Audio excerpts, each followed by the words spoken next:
Bonjour à toutes, bienvenue dans Périnée et moi. Vous allez maintenant découvrir la première fiche qui s'appelle Découverte du périnée. D'abord, c'est quoi le périnée? Imaginez un hamac situé dans le bas de votre corps. Et ce hamac, il va soutenir plusieurs choses.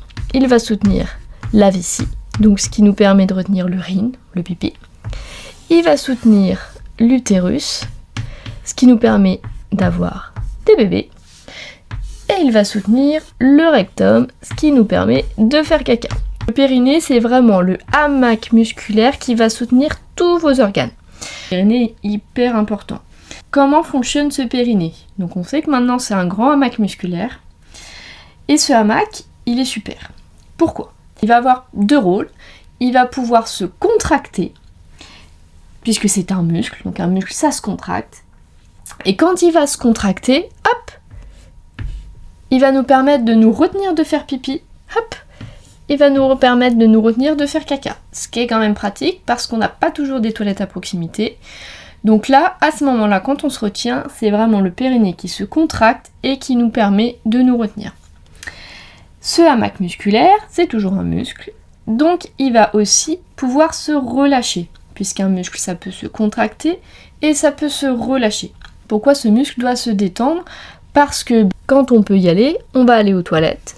Et quand il se détend, on va pouvoir faire pipi.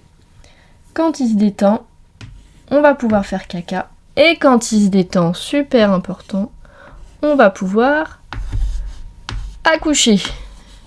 Et ça, c'est quand même bien pour que bébé puisse sortir. Donc finalement, ce périnée, il est assez extraordinaire. Il nous permet vraiment de répondre à des fonctions qui sont essentielles à la vie. Que se passe-t-il si le périnée dysfonctionne? Donc finalement, s'il ne se contracte pas comme on veut et s'il ne se détend pas comme on le voudrait. Donc qu'est-ce qui va se passer s'il ne se contracte pas? Si il n'empêche pas très bien de faire pipi et il n'empêche pas très bien de faire caca. Bon, ben on imagine bien que s'il n'empêche pas très bien de faire ça, il y a un risque de urinaire, donc finalement on se fait pipi dessus quand on n'a pas envie. Ça peut aller aussi du coup aux fuites au sel, donc on fait caca quand on n'en a pas vraiment envie non plus. Ça peut être aussi la fuite de gaz, donc en fait on va pas avoir de contrôle sur les pets. On va avoir des pets qui vont sortir quand on n'en a pas envie. Donc ça c'est si le périnée se contracte pas correctement. Si le périnée, au contraire, ne se détend pas suffisamment, donc c'est-à-dire qu'il reste toujours un peu tendu et il va toujours un petit peu fermer les portes ici, tac. Un périnée ne se détend pas suffisamment, on a du mal à aller aux toilettes. Finalement, on va pas réussir à se détendre et on va pas réussir à faire pipi quand on est aux toilettes. On va pas non plus réussir à faire caca quand on est aux toilettes. Donc s'il a du mal à se détendre, on peut avoir du coup des rapports sexuels qui vont être douloureux parce qu'au bout de l'utérus, il y a le vagin. Donc si ça se contracte des deux côtés, ça va pas permettre une pénétration confortable. Ça va être vraiment trop serré. Si le périnée est vraiment trop tendu, qu'il n'arrive pas à se relâcher, on va avoir aussi du coup peut-être des difficultés à l'accouchement, puisque quand on accouche, il faut vraiment que le périnée se détende et qu'il s'écarte pour laisser passer la tête du bébé, et le corps du bébé évidemment. Donc s'il ne se détend pas suffisamment, on peut avoir des difficultés lors de l'accouchement. Il y a des hormones qui permettent à ce moment-là de détendre le périnée, etc. Le corps est bien fait, le corps va travailler pour vous. Donc voilà ce qui peut arriver quand un périnée fonctionne mal. C'est justement ce qu'on veut éviter, c'est pour ça que vous êtes avec moi aujourd'hui, avec Périnée et moi. On va continuer à travailler ensemble, on va continuer à comprendre comment fonctionne ce périnée. Donc là, vous avez compris les conséquences s'il fonctionne pas très bien.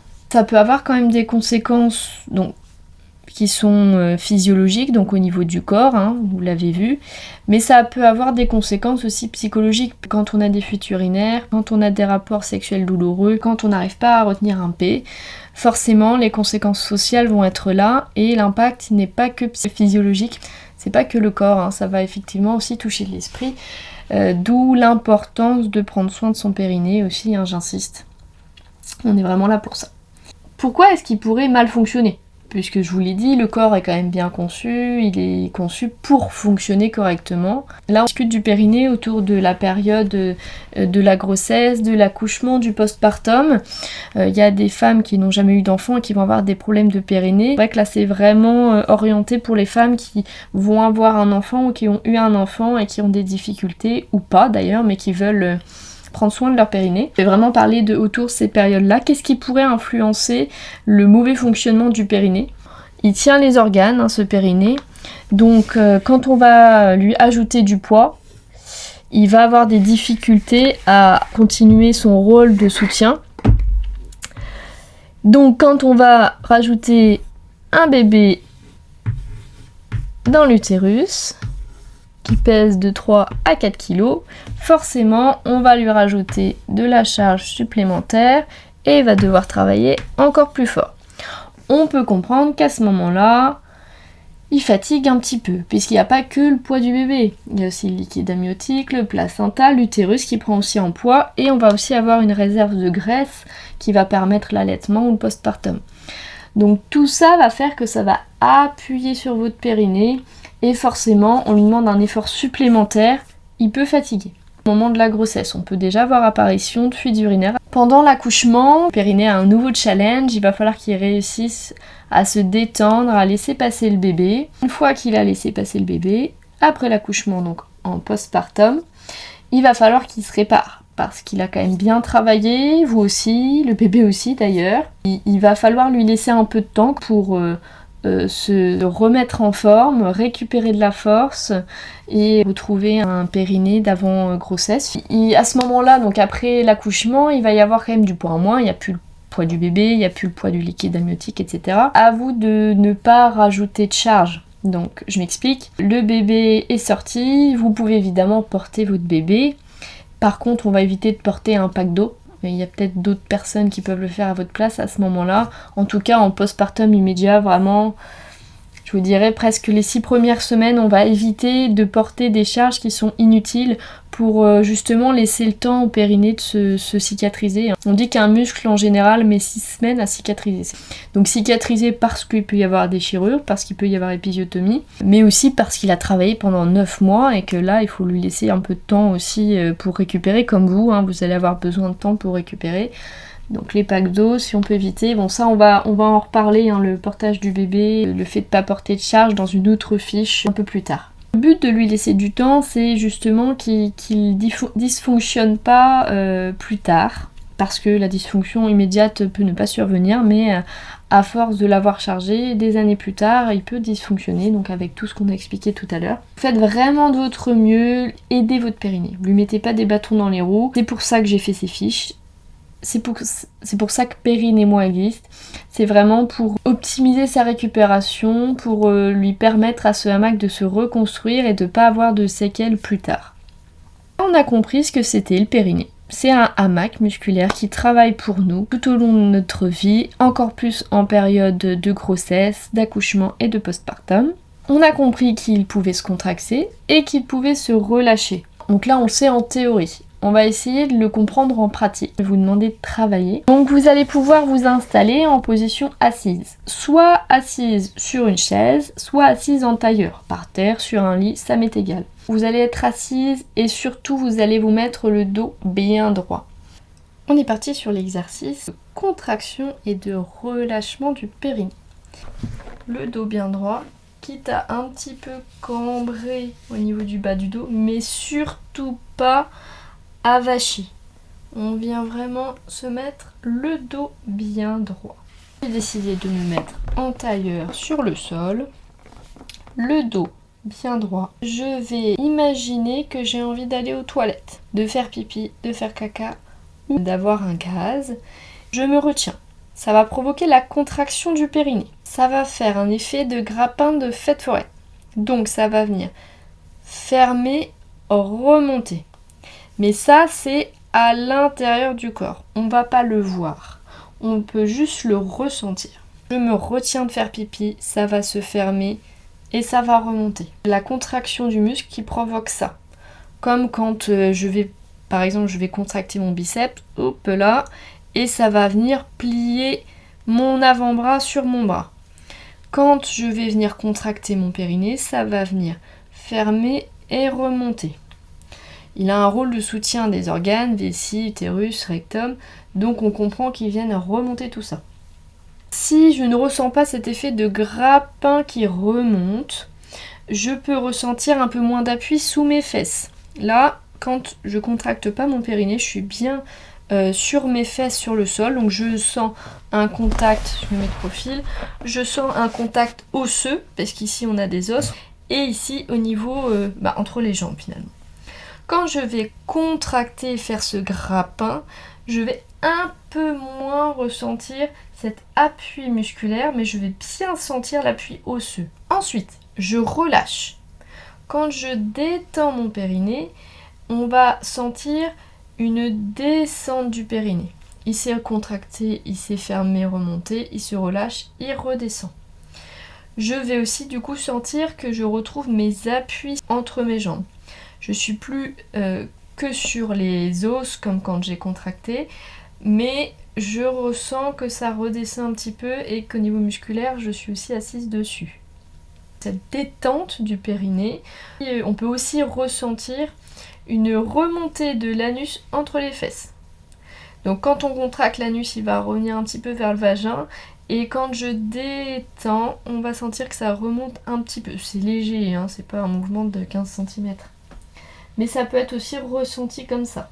Quand je fais l'exercice, il n'y a pas de mouvement qui doit se faire. Normalement, donc on a le dos bien droit, je viens contracter mon périnée.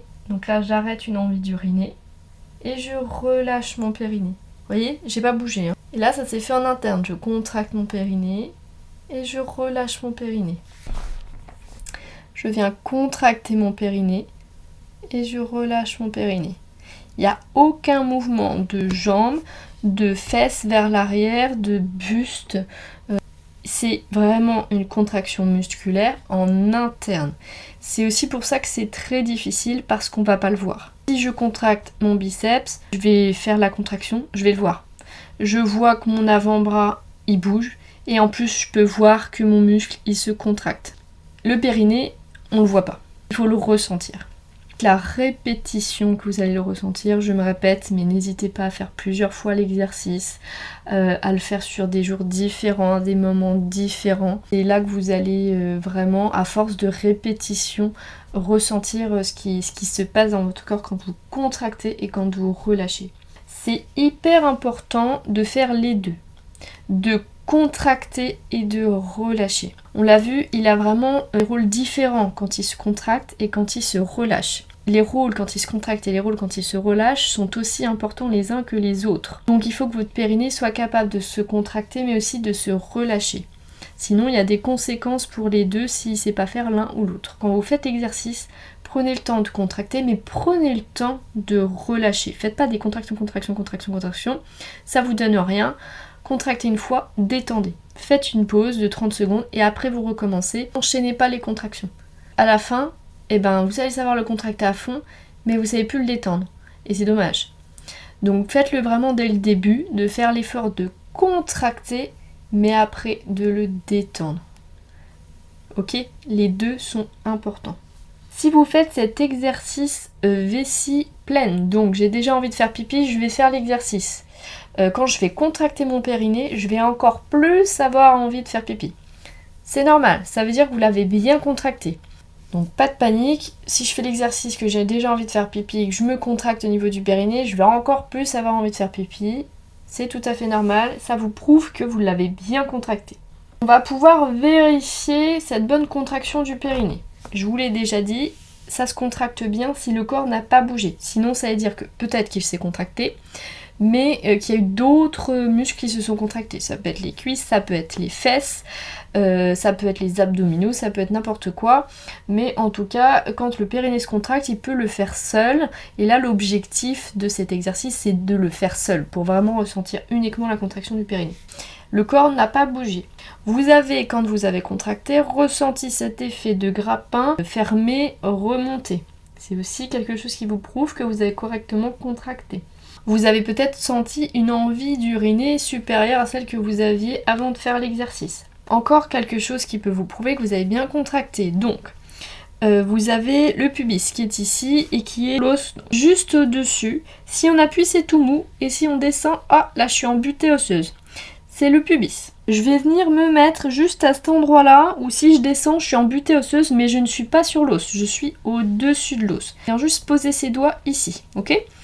Et quand je vais faire, donc vous restez en tailleur, hein, c'est plus facile pour contracter, c'est juste pour vous montrer. Quand je vais faire la contraction du périnée, je vais sentir, là je le sens, sous mes doigts, ici, ça vient se durcir. C'est les abdominaux qui viennent travailler avec le périnée. C'est automatique, vous ne pouvez pas l'empêcher. Et ça vous permet en plus de sentir que ça a bien fonctionné. Je place mes mains au-dessus du pubis. Je viens contracter. Ah, je sens que ça se durcit sous mes doigts. Et quand je relâche, les abdominaux se détendent également. On le refait encore une fois. Je viens contracter. Ça se durcit sous mes doigts. Je relâche. Et ça se détend. Les éléments qui vous prouvent que vous avez bien détendu votre périnée. Le corps n'a pas bougé. Ça reste la même chose. Vous avez peut-être ressenti donc le grappin quand ça se contracte et ensuite la descente du périnée qui se remet, donc vous vous remettez sur vos appuis, ou peut-être que vous avez ressenti, pour les plus expertes, la remontée de l'anus dans les fesses. Pour vérifier aussi, la main placée juste au-dessus du pubis, quand ça se relâche, on sent que les abdominaux se détendent. Si avec tout ça, vous n'avez pas réussi à ressentir cette détente, cette contraction du périnée, on peut avoir aussi un autre moyen de le ressentir. Donc vous allez pouvoir poser un doigt entre la zone. Je dessine super bien, donc franchement, pas de critique sur mes dessins. Donc là, c'est votre doigt, on va dire c'est l'index. Vous allez poser votre index sur la zone entre le vagin et l'anus. Donc, pour mieux ressentir, c'est quand même mieux de le faire directement peau contre peau. Si ça vous gêne, vous faites déjà pas cette technique-là si elle vous dérange. Mais si ça vous gêne, vous pouvez peut-être éventuellement garder la culotte et tenter. Peut-être que ça va marcher, peut-être pas. Bon, vous allez voir, faut essayer. Donc vous allez placer votre doigt entre le vagin et l'anus. Vous allez venir contracter, donc pareil, on est assise, dos bien droit. On vient contracter, donc se retenir de faire pipi ou retenir un gaz. On vient contracter le périnée et sous votre doigt, ici, vous allez sentir que ça se durcit, comme un muscle qui se contracte, puisque c'est un muscle qui se contracte. Et ensuite, vous allez détendre le périnée et vous allez sentir que ça se relâche. Ou alors que le durcissement cède. C'est encore une autre technique de vérification, elle n'est pas obligatoire. Pour vraiment ressentir et comprendre que le périnée il est bien ici, il est situé dans cette zone-là. Ça peut être aussi une technique différente et qui vous rapproche aussi à votre corps, parce que là on essaie de le comprendre et vraiment vous êtes sur la zone du périnée, même si elle a la peau qui est entourée évidemment. Voilà pour les exercices. Traînez-vous, exercez-vous, répétez plusieurs fois l'exercice. C'est hyper intéressant, hyper important, la répétition. Faites-le en position assise, surtout de dos bien droit, mais vous pouvez le faire par exemple, vous êtes dans la voiture, vous essayez, ça marche super, ça marche pas grave, j'essaierai plus tard. Je le refais, je me mets en tailleur ici, tac tac tac, je réessaie, vous êtes au travail, vous êtes assis sur votre chaise de bureau, hop, dos bien droit, je réessaie, ah ouais super, ça a marché, ah non, là j'ai ressenti que la détente, j'ai pas senti la contraction, mince, bon, c'est pas grave, je refais une fois, et c'est vraiment à force de le répéter que vous allez vous dire à chaque fois, ah ouais je ressens ça à chaque fois, bon bah ça doit être ça, et c'est ça. Donc allez-y, faites-vous confiance, ressentez vraiment, apprenez à comprendre votre corps. Le périnée il est incroyable, il permet de faire des choses vraiment extraordinaires, il est super important. Ces exercices là vont vous permettre de le comprendre pour mieux l'appréhender et éviter d'avoir des désagréments. Merci d'avoir écouté cette vidéo, n'hésitez pas à la regarder plusieurs fois. Vous n'allez peut-être pas aujourd'hui réussir à faire cet exercice, ce n'est pas grave. On recommencera plus tard, vous reprenez la vidéo à un autre moment, vous avez du temps pour vous. On n'a pas appris à marcher en faisant 3 pas, on est tombé plusieurs fois. Et c'est un apprentissage. L'apprentissage, ça prend du temps et ça demande de la répétition. Peut-être qu'il y en a qui sont super doués, qui vont réussir en 10 répétitions, ils vont tout comprendre, tout ressentir. Mais c'est super, Pour d'autres, ça va être plus compliqué, ça va être vraiment un apprentissage. Et surtout de ne pas paniquer, c'est normal en fait. Tout apprentissage prend du temps et demande de la répétition. Vous avez peut-être entendu parler du stop pipi. Si vous n'en avez jamais entendu parler, et ben voilà, ça y est, c'est fait. Un exercice qui est super simple pour contracter son périnée. Mais c'est pas quelque chose à faire plusieurs fois. Donc je vous explique. Le stop pipi, lorsque vous êtes aux toilettes, vous commencez à faire pipi et vous stoppez. Voilà, c'est dit dans le mot, c'est ça. Ça sert à quoi? Fonctionnellement, ça sert à rien du tout. Quand on fait pipi, on doit faire pipi jusqu'au bout pour vider sa vessie, sinon il risque d'infection, etc. Enfin voilà, il n'y a aucun intérêt au niveau du corps physiologique, ça ne sert à rien du tout. Par contre, si vous le réalisez, donc si vous êtes aux toilettes, vous faites pipi, vous vous arrêtez, ça va vous prouver que votre périnée s'est contracté. Puisqu'on l'a vu, son rôle, c'est d'éviter de faire pipi. Donc si vous arrivez à arrêter le pipi quand vous êtes en train d'uriner, c'est que vous avez contracté votre périnée. Donc si vraiment vous n'arrivez pas à l'exercice d'avant, assis, dos droit, etc., vous pouvez faire cet exercice-là du stop pipi. Vous allez aux toilettes, vous commencez à faire pipi, vous arrêtez. Si vous y arrivez, qu'il n'y a plus de gouttes de pipi, c'est que votre périnée s'est contracté. Vous relâchez et là, normalement, vous devez finir de vider votre vessie. Donc je répète, cet exercice-là donne un mauvais message au cerveau. Si on urine, on arrête d'uriner, il va être dans le flou, il va plus comprendre. Normalement, quand on urine, on vide vraiment sa vessie et là, on s'arrête une fois que la vessie est vidée. Donc c'est pas un exercice à faire plusieurs fois. Hein. Vous pouvez le faire 1-2 fois, franchement, je vous le conseille pas plus. N'en abusez pas, c'est vraiment pas physiologique. Surtout, c'est pas un exercice de musculation ou de rééducation périnéale. On ne s'en sert pas pour se rééduquer, c'est vraiment là, vous allez faire plus de dégâts qu'autre chose. Nous voilà dans la conclusion de cette première fiche. Dans cette fiche conseil, vous avez appris ce que c'était que le périnée, son rôle, comment il fonctionne. Vous allez avoir d'autres fiches conseils disponibles sur la page. N'hésitez pas à les consulter. Chaque fiche a une thématique. Lisez plusieurs fois cette fiche conseil. Vous allez à chaque fois retenir de nouvelles informations. Vous allez faire les exercices. En les faisant, vous allez comprendre de nouvelles choses sur cette fiche qui vous paraissaient incompréhensibles avant. Ça va être vraiment de plus en plus simple. Plus vous allez la relire, plus vous allez l'exécuter en exercice et en pratique, plus vous allez devenir experte de votre périnée et experte de votre corps. Vraiment de voir, d'entendre et de pratiquer la meilleure manière de retenir les choses. Rendez-vous dans la prochaine fiche conseil et bonne journée avec Perrine et moi.